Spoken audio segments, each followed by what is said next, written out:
जय हिंद दोस्तों। आप सभी का स्वागत है मेरे इस YouTube channel math science zone में। देखिए, यही मेरे चैनल का नाम है मैथ साइंस जोन। ठीक है, मैथ और साइंस का जो है शॉर्ट फॉर्म है साई जोन। तो पिछली क्लास में हम लोगों ने क्लास 8 का चैप्टर 1 का दहन और ज्वाला चैप्टर का कुछ क्वेश्चन हम लोगों ने समझा था, उसको सीखा भी था। तो चलिए उसके आगे हम लोग आज शुरू करते हैं। तो आगे का यह क्वेश्चन है कि दाहा या दाह्य या दहनशील पदार्थ किसे कहते हैं। इसको हम लोग ज्वलनशील पदार्थ भी कह सकते हैं। ठीक है, इंग्लिश में कम्बस्टिबल सब्सटेंसेज। ठीक है, तो ये होता क्या है, तो नाम से ही जो है एक स्पष्ट है कि दाहा मतलब इसका दहन हो सके।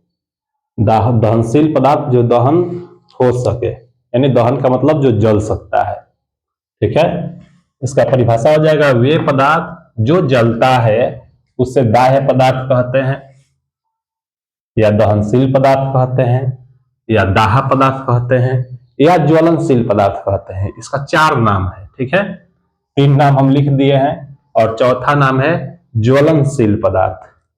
तो जो पदार्थ जलता है उससे हम लोग दाह्य पदार्थ कहेंगे। जैसे कागज, कागज जल सकता है, लकड़ी, कपड़ा, गैस, तेल, प्लास्टिक, रबर इत्यादि। इत्यादि का मतलब होता है इसके जैसा और। ठीक है, तो ये सब पदार्थ जल सकता है, इसलिए इन सबको हम लोग दाह्य पदार्थ कहेंगे। इसके बाद हम लोग का यह 4 नंबर क्वेश्चन है। इसके पहले हम 2 नंबर पिछली वीडियो में 2 क्वेश्चन को हम लोग देख चुके हैं। या 4 नंबर क्वेश्चन है अदाहा या अदाह्य या अदहनशील पदार्थ या अज्वलनशील पदार्थ। ठीक है, नॉन कम्बस्टिबल सब्सटेंसेज। इसको हम लोग, इसका परिभाषा हो जाएगा जो पदार्थ नहीं जलता है उसे अदाह्य पदार्थ कहते हैं। जैसे कांच, कांच नहीं जल पाएगा। फिर पत्थर, सीमेंट, कंक्रीट इत्यादि, ये सब पदार्थ नहीं जल सकता है। ठीक है, इसलिए इस सबको हम लोग अदाह्य पदार्थ कहेंगे। इसके बाद का क्वेश्चन हम लोग समझेंगे ज्वलन ताप। ज्वलन ताप जिसको इंग्लिश में इग्निशन टेम्परेचर बोला जाता है। तो ज्वलन ताप क्या है, तो वह न्यूनतम ताप जिस पर पहुंचने के बाद कोई पदार्थ जलना शुरू कर देता है उसे उस पदार्थ का ज्वलन ताप कहते हैं। देखिए, ज्वलन ताप क्या है, तो वह न्यूनतम ताप है जिस पर पहुंचने के बाद कोई पदार्थ जलना शुरू कर देता है। आप सोचिए कि एक कागज हम ले लें और एक लकड़ी का टुकड़ा ले लिया जाए, दोनों में से कौन जलेगा जल्दी? तो जल्दी कागज जलेगा। माचिस के तीली से भी कागज जल सकता है, लेकिन एक मोटा लकड़ी का टुकड़ा हो तो फिर माचिस के तीली से वह नहीं जल पाएगा। ठीक है, मुश्किल होगी उसको जलाने में। इसका मतलब है कि कागज को जलने के लिए कम ताप की जरूरत होती है और मोटा लकड़ी को जलने के लिए अधिक ताप। यानी हर एक वस्तु की प्रकृति पर निर्भर करती है कि उसका ज्वलन ताप क्या होगा। अलग अलग वस्तुओं का ज्वलन ताप अलग अलग होता है।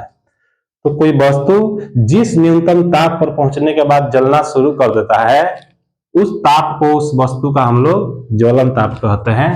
जैसे में हम कुछ एग्जाम्पल से समझा दिए हैं कि लकड़ी का ज्वलन ताप 300 डिग्री सेल्सियस, 300 डिग्री सेल्सियस पहुंचेगा तब जाकर लकड़ी जलना शुरू करेगा। कागज का ज्वलन ताप 233 डिग्री सेल्सियस होता है और पेट्रोल का ज्वलन ताप -43 डिग्री सेल्सियस।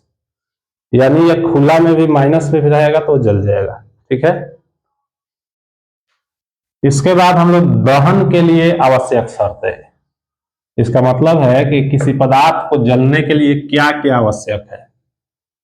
किसी पदार्थ को जलने के लिए उसे क्या क्या चीज चाहिए कि वह पदार्थ जलेगा। ठीक है, तो किसी पदार्थ को जलने के लिए 3 चीजों का होना जरूरी है। तो 3 चीजें क्या है? देखिए, दहन के लिए या किसी पदार्थ को जलने के लिए 3 चीजों का होना आवश्यक है।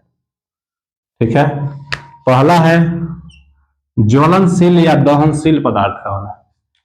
आप थोड़ा सोच सकते हैं, यहां हम दहनशील के बारे में आपको समझा चुके हैं कि अगर कोई पदार्थ दहनशील होगा ही नहीं तो वो जलेगा कैसे। इसलिए जलने के लिए तो पहले हमें दहनशील पदार्थ का होना जरूरी है। इसके बाद ऑक्सीजन की उपस्थिति होना चाहिए।